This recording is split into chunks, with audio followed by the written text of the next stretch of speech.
Assalamualaikum warahmatullahi wabarakatuh. Nama saya Rizky Alifianto. Saya akan mereview jurnal. Review jurnal yang pertama yaitu dengan judul Pola dan Perilaku Konsumsi Masyarakat Muslim di Provinsi Jambi telah berdasarkan tingkat pendapatan dan keimanan. Nama jurnalnya yaitu Jurnal Perspektif Pembiayaan dan Pembangunan Daerah. Volume dan halaman yaitu volume 4 nomor 2 dan halaman 73 sampai 88. Dengan tahunnya yaitu 2007, dengan penulisnya yaitu Amri Amir. Reviewer saya sendiri Rizky Alifianto, tanggal review 17 Juli 2020. Latar belakangnya yaitu dalam ekonomi konvensional atau kapitalis, manusia dikenal sebagai makhluk ekonomi atau homo economicus, sedangkan dalam Islam dikenal dengan makhluk islami atau homo islamicus sebagai substitusi dari homo economicus. Dalam homo economicus, manusia dianggap sebagai makhluk yang selalu ingin memuaskan nafsunya sepuas-puasnya atau memaksimalkan utilitasnya yang tidak ada habis-habisnya. Sedangkan dalam homo islamicus, manusia diperbolehkan untuk memenuhi kebutuhannya dan nafsunya akan barang dan jasa, tetapi mereka harus dapat mengendalikannya. Dalam ekonomi Islam, semua aktivitas manusia yang bertujuan untuk kebaikan merupakan ibadah. Tujuan penelitiannya yaitu berdasarkan hal tersebut, penelitian ini bertujuan untuk menganalisis satu karakteristik keimanan penduduk muslim berdasarkan pekerjaan, pendidikan, dan tingkat pendapatan di Provinsi Jambi. Yang kedua yaitu pola pengeluaran untuk konsumsi pangan dan kebutuhan keagamaan berdasarkan jenis pekerjaan, tingkat pendidikan, pendapatan, dan tingkat keimanan masyarakat. Yang ketiga yaitu pola konsumsi dan pendapatan keluarga muslim pada masing-masing kelompok pekerjaan, pendidikan, pendapatan, dan tingkat keimanan. Yang keempat yaitu keterkaitan antara pekerjaan, pendidikan, pendapatan, dan tingkat keimanan terhadap pengeluaran untuk keagamaan. Subjek penelitiannya yaitu seluruh rumah tangga muslim berdasarkan status umum ormas Islam, dai atau imam, PNS di Provinsi Jambi. Objek penelitiannya yaitu pola dan perilaku konsumsi masyarakat muslim di Provinsi Jambi. Dengan metode penelitian yaitu menggunakan pervasive random sampling atau menggunakan sampel sebanyak 150 rumah tangga muslim berdasarkan status dan organisasi sosial yang diikuti. Hasil dan pembahasan yang pertama yaitu profesi. Kelompok utama dari kepala rumah tangga muslim yang diteliti 50 orang atau 33%. Yang kedua yaitu kelompok rumah tangga muslim berasal dari ormas Islam sebanyak 38 orang atau 25,3%. Yang selanjutnya yaitu masyarakat umum berjumlah 37 orang atau 24,7%. Sedangkan dari PNS 25 orang atau 16,7%. Yang kedua yaitu pekerjaan. Lapangan pekerjaan responden tidak terlalu bervariasi. Yang terbesar dari responden adalah sebagai pegawai negeri dengan jumlah mencapai 45 orang atau 30% dari total responden. Yang kedua yaitu pekerjaan rumah tangga sebagai petani, 40 orang atau 26,7%. Yang ketiga yaitu sebagai karyawan swasta dengan jumlah 34 orang atau 22,7%. Selanjutnya itu sebagai pedagang sebanyak 18 orang atau 12% dari seluruh responden. Sedangkan pensiunan sebanyak 5 orang atau 3,3%.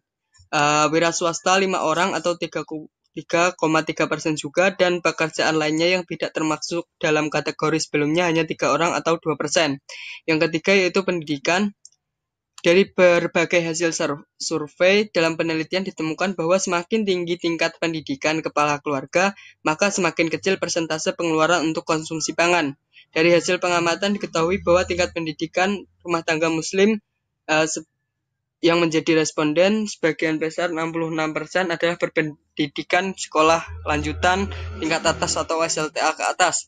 Dari 66% yang berpendidikan SLTA, diantaranya SMA atau SMU sebesar 38,1%. Yang berpendidikan akademi D3 sampai S3 berjumlah 51 orang atau 35%. Yang keempat yaitu kegiatan keagamaan dan keimanan. Jumlah rumah tangga yang sering mengikuti acara keagamaan diadakan adalah 140 orang atau sekitar 93,33%. Rumah tangga muslim yang mengikuti kegiatan surat Yasin dan pembacaan Al-Quran malam Jumat 85,33%.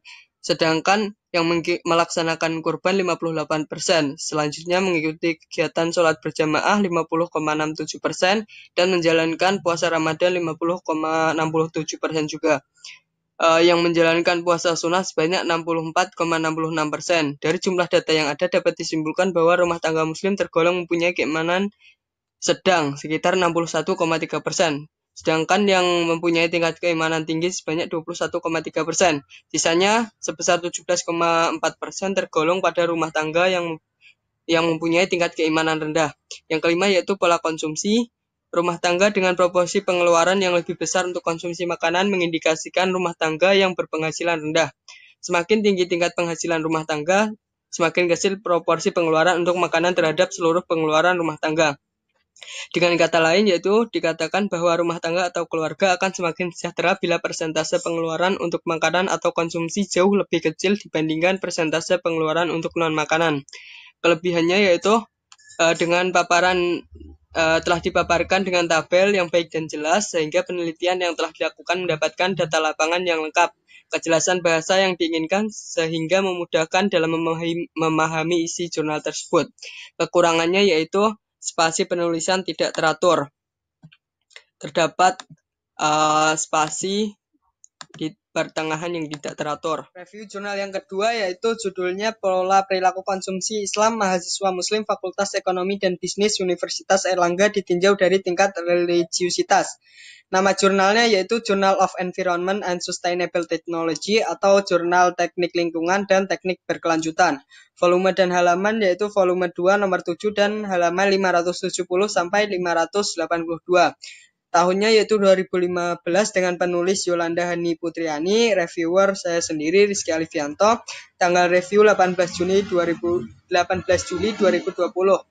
Latar belakangnya yaitu manusia pada dasarnya membutuhkan konsumsi untuk bertahan hidup di mana semakin tinggi kebutuhan konsumsi juga akan bertambah.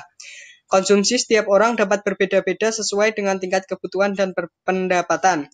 Pendapatan yang berbeda-beda merupakan penentu utama konsumsi. Bahkan beberapa orang memiliki pendapatan sama, namun konsumsinya dapat berbeda. Konsumsi Islam tidak dapat dipisahkan dari peranan keimanan. Peranan keimanan menjadi tolak ukur penting karena keimanan memberikan cara pandang dunia yang cenderung mempengaruhi kepribadian manusia. Keimanan memberikan saringan moral dalam membelanjakan harta dan sekaligus memotivasi pemanfaatan sumber daya atau pendapatan untuk hal-hal yang efektif. Tujuan penelitiannya yaitu untuk mengetahui bagaimana pola perilaku konsumsi Islami mahasiswa Muslim Fakultas Ekonomi dan Bisnis Universitas Airlangga dalam memilih makanan halal dan thayyib ditinjau dari tingkat religiusitas. Permasalahannya yaitu sejauh ini diketahui bahwa mahasiswa ekonomi Islam telah belajar tentang produk halal lebih mendalam dibandingkan dengan mahasiswa ekonomi konvensional yang beragama Islam. Hal ini menarik untuk diteliti dengan tujuan mengetahui apakah ilmu yang telah dipelajari dipraktekkan dalam kehidupan sehari-hari. Perlu dilakukan penelitian untuk mengetahui permasalahan dengan judul Bagaimana Pola Perilaku Konsumsi Islam Mahasiswa Fakultas Ekonomi dan Bisnis Universitas Airlangga dalam memilih makanan halal dan thayyib ditinjau dari tingkat religiusitas. Metode penelitiannya yaitu metode yang digunakan adalah pendekatan kualitatif dengan studi kasus strategi. Hasil dan pembahasan dari penelitian yang telah dilakukan terdapat beberapa hal yang perlu dibahas dan diperhatikan, yaitu bahwa tidak terdapat perbedaan dalam menjalankan perintah agama setiap program studi mahasiswa Fakultas Ekonomi dan Bisnis Universitas Airlangga dan sudah menjalankan perintah agama sesuai dengan Al-Quran dan Hadis.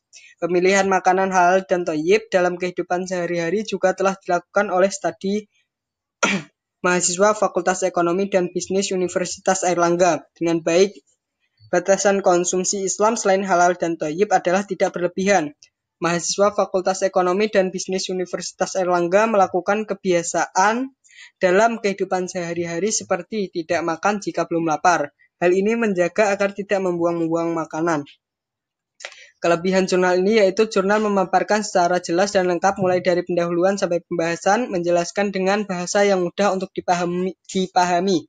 Kekurangannya yaitu terdapat spasi penulisan yang tidak teratur.